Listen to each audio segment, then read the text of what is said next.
लीला पुरुषोत्तम भगवान कृष्ण, ज्ञान पुरुषोत्तम सदगुरु कबीर साहब। राम इस बात को जानते थे सीता को बड़ी दिक्कत होगी। जब सीता चलती है राम के साथ तो राम ने सीता को समझाया, सीता तुम अयोध्या में रह कर के सास ससुर की सेवा करो, इससे बढ़कर कोई भजन भक्ति नहीं है। सादर सास ससुर पद पूजा, इन सम भक्ति और न दूजा। लेकिन माँ सीता नहीं मानती है।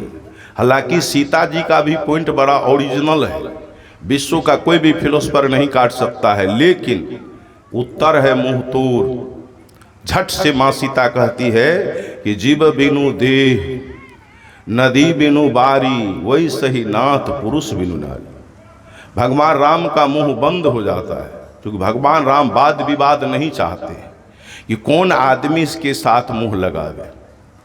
अब कभी कभी ट्रेन से सफ़र करते हैं, आप अकेले हैं, ट्रेन में बड़ी भीड़ है, तो पोदामो पकड़ करके चले जाते हैं कि नहीं। और साथ में पत्नी है और ट्रेन में भीड़ है, तो पोदाम पकड़ करके आप जा सकते हैं। पहले तो पत्नी के लिए सीट आपको खोजना होगा। आप अकेले हैं, मर्द हैं, मर्द के लिए क्या है, सड़कों पर मर्द सो जाएगा, लेकिन साथ में पत्नी है तो पत्नी लेकर के सड़क पर आप सो सकते हैं। उसके लिए कहीं आपको व्यवस्था खोजनी होगी, कहीं रूम भाड़ा लेना पड़ेगा। इस बात को महाराज राम जानते थे। सीता को बड़ी दिक्कत होगी, जंगल झाड़ में, जंगल में कहाँ रखेंगे सीता को। इसलिए संत महापुरुष इशारा करते, इशारा तो किए भगवान राम, लेकिन इशारा को सीता समझी नहीं। जिद करके सीता साथ में चल देती है। जहाँ से सीता हरी गई है वहाँ भी सीता पर्दा से बाहर निकल गई। पति को वचन को काट देती है अयोध्या में, और देवर को वचन को काट देती है पंचवटी में। जहाँ पंचवटी में निवास करते हैं महाराज राम, लखनलाल, माँ सीता, उससे पहले भगवान राम विराध नामक राक्षस को वध कर दिए थे। राक्षस दल में खलबली मच गई थी। स्वरूपनेखा को लखनलाल जी नाक काट लिए थे। अब परदेश में गए हैं, और किसी को बहन को आप नाक काट लीजिएगा तो वो आदमी आपको छोड़ देगा, दूसरा आदमी तो छोड़ियो देगा, रावण कैसे छोड़ेगा। ताना न सहे मर्दाना, कौन चीज से कम था रावण राम से, बताओ तो। यदि धन की बात आप करेंगे तो राम से धनिक था रावण। अयोध्या सोना का नहीं था, लेकिन मूर्ख विद्वान पंडित सब लोग कहते हैं कि सोना के महल में रावण रहता था, पूरा लंका सोना ही का था।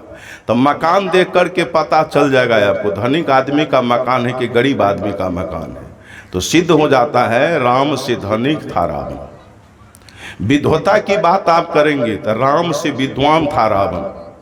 4 वेद और 6 शास्त्रों को रावण जिह्वा पर कंठाग्रह किया था। एक एक ऋचा रावण को कंठस्थ था। रूपक में पंडितों ने रावण को 10 ठो मस्तक बना दिया। 10 मस्तक के नहीं थे रावण, 10 मस्तक का एक मस्तक, 10 को जो माथा काम करता है, एक गो माथा रावण का काम करता था। समांग की बात आप करेंगे तो राम से समंगर था रावण। 1 लाख बेटा था रावण के पास में, 1.25 लाख पोता। अब होली का समय आ गया है, हमारे गायक लोग होली गाते हैं। 1 लाख बेटा 1.25 लाख नाती, वहाँ के घर में दियरो नहीं बाती। 1 लाख बेटा, नाती कहते हैं बेटी का जो बेटा होता है उसको नाती कहते हैं, लेकिन नेपाली भाषा में नाती माने पोता होता है। नेपाल में लोग लेन देन करते हैं, पैसा का लेन देन करते हैं, खेत रजिस्ट्री होती है तो उसमें 3 पुस्ता का नाम लिखाता है। फलानो आदमी को छोरा, फलानो आदमी को नाती, नाती माने पोता।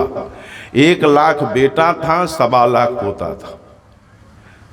राम रावण का जो युद्ध हुआ तो रावण का सब अपना समांग लड़ता था, राम का अपना समांग कोई नहीं था। 4 भाई थे राम, तो 2 भाई तो अयोध्या में रह गया, भरत और शत्रुघ्न। 2 भाई गए थे राम और लखनलाल जी। जो भी सेनापति राम के पास में थे सब पैंचा पालट लेकर के, सुग्रीव से और लोगों से पैंचा लेकर के तब गए थे लड़ने के लिए। तो सिद्ध हो जाता है राम से समंगर था रावण, सब चीज से रावण संपन्न था। फिर भी रावण की हार हो गई। एक अभाव था रावण के जीवन में, साधु संगति का अभाव था। रावण बड़ा तरकीब जानता था, राजनीतिक में निपुण था कि मेरी बहन कोई नाक काट लिया है तो बदला मैं कदापि छोड़ नहीं सकता। हमारे यहाँ 3 गो मामा बहुत खराब हुए हैं, 3 समय में 3 गो मामा बहुत खराब हुए हैं। अल्लाह रुदल का नाच आप लोग देखे होंगे, सुने होंगे। उसमें मामा माहिल बड़ा खतरनाक था। माहिल शब्द का अर्थ होता है पेशगर आदमी, झगड़ लगाउन आदमी, इधर का बात उधर, उधर का बात इधर, झगड़ लगाने वाला आदमी का नाम होता है। मेरे मामा माहिल का पाठ अदा किया है, टिकटिकिया तुम्हारा नाच रहा है। माहिल बड़ा खतरनाक था। और दूसरा मामा हुआ है महाभारत के समय में, वो मामा का नाम था शकुनी मामा। 1 नंबर जुएबाज था, 1 नंबर कपटिया। कपटिया आदमी का नाम शकुनी है, जुएबाज आदमी का नाम शकुनी है। तो दूसरा मामा शकुनी मामा।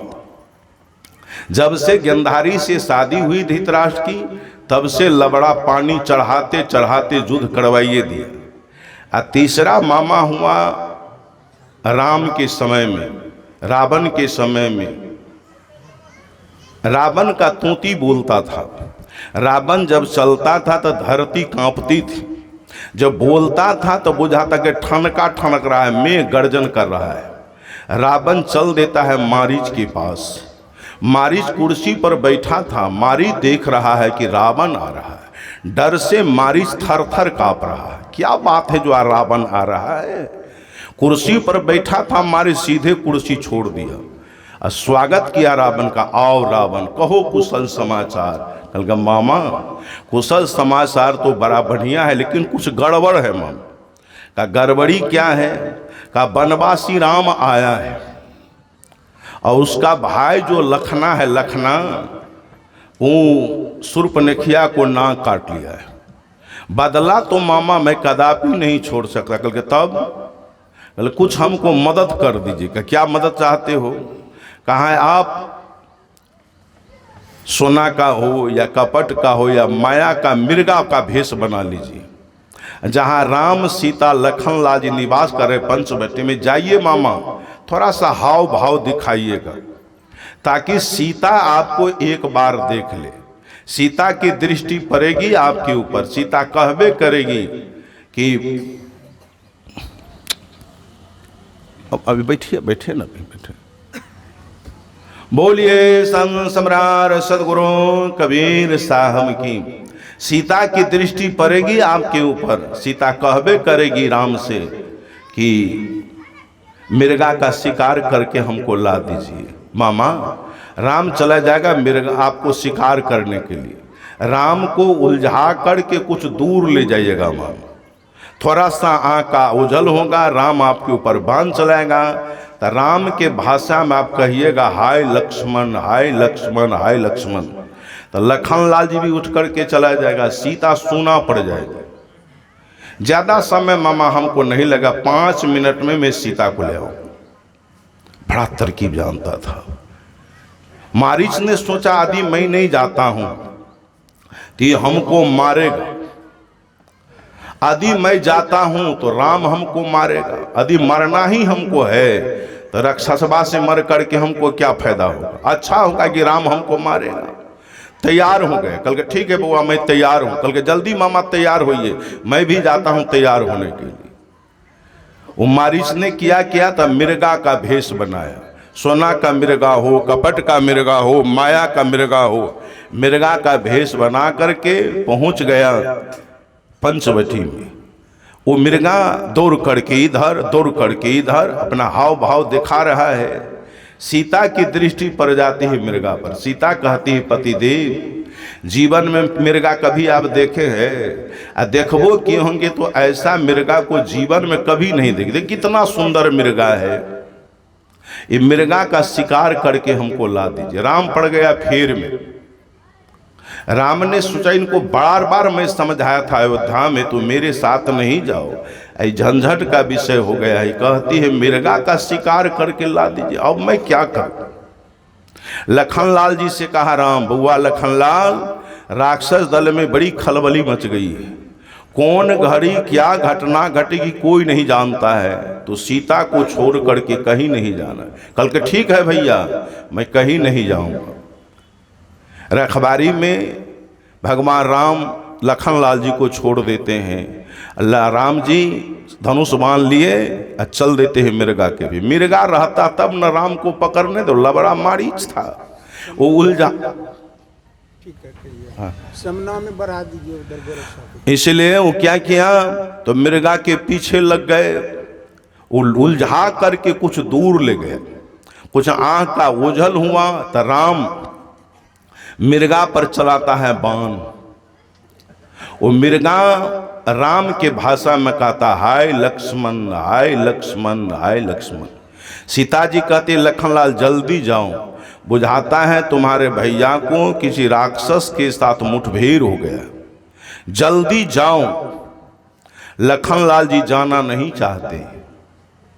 वाल्मीकि रामायण के अनुसार सीता जी 100 गालियां देती है लखनलाल जी को, लेकिन बाबा तुलसी ने बहुत बचाया है सीता को। बचाने भर न बचाएगा, बचाते बचाते गोस्वामी जी ने भी एक गाली सिद्ध कर दिया। गोस्वामी जी कहते हैं सीता जी एक गाली देती है लखनलाल जी को, अब वाल्मीकि जी कहते हैं 100 गाली देती है सीता जी लखनलाल जी। तैयो लखनलाल जी नहीं जा रहे हैं। सीता जी कहती तुम्हारा मन में क्या है, मेरा पति मर जाए, तुम जल्दी यहाँ से जाते हो कि नहीं? मेरा पति वहाँ मर रहा है, तुमको पुकार रहा है और तुम हमको रखवारी करने चला है। लखनलाल जी ने कहा भाभी दुनिया की कोई ऐसी हस्ती नहीं जो मेरे भैया को मार सकती है, इसलिए कौन माई का लाल पैदा लिया है जो मेरा भैया को मार देंगे। कहे लखना बात छाट रहा है, तुम जल्दी जाते हो कि नहीं? समझाने का कोशिश किया, समझाने का कोशिश किया लखनलाल जी, लेकिन सीता समझती नहीं। अंत में हार करके लखनलाल एगो रेखा खींच दिया कि भाभी मैं तो जा रहा हूं, लेकिन रेखा को पार मत करना भाभी। रेखा खींच करके लखनलाल जी उठ गया। बुझाता है रावण लबड़ा कोनो कोंटा फड़का में खड़ा था, वो देख रहा था, जांग पर ताली दे रहा है रावण, ये अब चलो मेरा काम बन गया। रावण ने क्या किया, तो साधु का भेष बनाया, पूरे शरीर में भेभूत लगा लिया, लंगोटा पहन लिया, झुनकी खड़ाऊ पहन लिया, 111 नंबर का चंदन 3 फट्टा चंदन किया, हाथ में इतना बड़ा त्रिशूल लिया जहां शिव जी का भी त्रिशूल 6 इंच छोटा हो गया, और 10 सेर पानी अटने वाला तितलों का वाला तुम्बा कांख में ले लिया। और रावण कहता है मंगल भवन अमंगल हारी दरबो सो दशरथ अजीर बिहारी। कहते सीता जी के दरबार में पहुंच जाते हैं, कहते अलख निरंजन। सीता जी ने कहा वाह लाजवाब साधु है। बुझाता है साधु स्वर्ग से उतरा है, लेकिन उस साधुता से उस साधु को कुछ लेना देना नहीं। आता है माता जी भिक्षाम देही भिक्षाम देही भिक्षाम देही। सीता जी अंदर से भिक्षा देती है, मैं आजी गुजी साधु नहीं हूँ, भिक्षा देना चाहती हो तो बाहर निकल करके भिक्षा दो, मैं बंधा हुआ भिक्षा नहीं लूँगा। सीता जी कहती है ले लीजिए महाराज भिक्षा, मेरे पति देव नहीं है, देवर नहीं है, पति देव का देवर का आदेश है अंदर से भिक्षा देने के लिए, ले लीजिए। कल के नहीं अभी मैं श्राप दूंगा सीता, जल करके तो खाक हो जाओगी। सीता वचन को उल्लंघन कर देती, राम को वचन को उल्लंघन करती अयोध्या में, देवर का वचन को उल्लंघन करती है पंचवटी में। सीता रेखा को पार करती है। रावण ने सोचा राम हम पर पंचायतियों बैठाएगा तो राम को हाथ में लगने नहीं दूंगा, सीता को मैं घर में से नहीं चुरा रहा हूँ। सीता सड़क पर आ गई है, सीता को उठाया और ले गया। सीता को बहुत कष्ट हुआ, इसलिए वो चंडलबा के यहाँ बहुत दिन तक रहना पड़ा सीता को। और फिर वहाँ से जो लौटती है, कितने राक्षस का वध हुआ, फिर भी अयोध्या में भी सीता को गुंजाइश नहीं हुआ है। अयोध्या वासी ने कहा जी सीता को हर करके रावण ले गया, रावण क्या किया नहीं किया है, इसलिए सीता पर हम लोग को विश्वास नहीं है। अग्नि परीक्षा हुई, अग्नि परीक्षा में सीता फर्स्ट डिवीजन से पास कर गई। सीता हमारा देश का धरोहर है, सीता एक आदर्श नारी है, एक पतिव्रता नारी। सीता सुगंध खा करके कहती है कि रावण का मुंह आज तक मैंने नहीं देखी है। कैसा था रावण, कोनो हमको अता पता नहीं है। जो एक नंबर की पतिव्रता स्त्री होती है, पराये पुरुष को सपना में भी नहीं देखती। विपना की क्या बात है, एक नंबर पतिव्रता स्त्री का लक्षण है। दूसरा नंबर की पतिव्रता स्त्री वो स्त्री होती है, पराये पुरुष को अपने से बड़े हो तो पिता के समान, अपने समकक्ष के हो तो भाई के समान, अपने से छोट हो तो पुत्र के समान देखती है। दूसरा नंबर की पतिव्रता स्त्री है। सीता एक नंबर की पतिव्रता स्त्री जो पराये पुरुष को सपना में भी नहीं देखती थी। फिर भी सीता को राम ने वनवास दिया गर्भवती हालत में। तो मेरा कहने का भाव ये था कि माँ बहन भी पर्दा का विषय है। खाना पैखाना नहाना जनाना, अंत में है खजाना। अधिक रुपया पैसा हो तो 10 आदमी के बीच में नहीं गिनना चाहिए। 10 आदमी के बीच में 10 लाख रुपया यहाँ गिनिए, यहाँ से आपको नगछिया जाना है तो रास्ता में आपका मर्डर हो जाएगा, आपको मर्डरों कर देगा और रुपयों छीन लेगा। जौहरी ने देखा ही तो है हीरा, लेकिन पहना दिया है गदहा के गर्दन में। शायद हीरा वाला को पता नहीं है। यदि हीरा वाला को पता रहता था गदहा के गर्दन में नहीं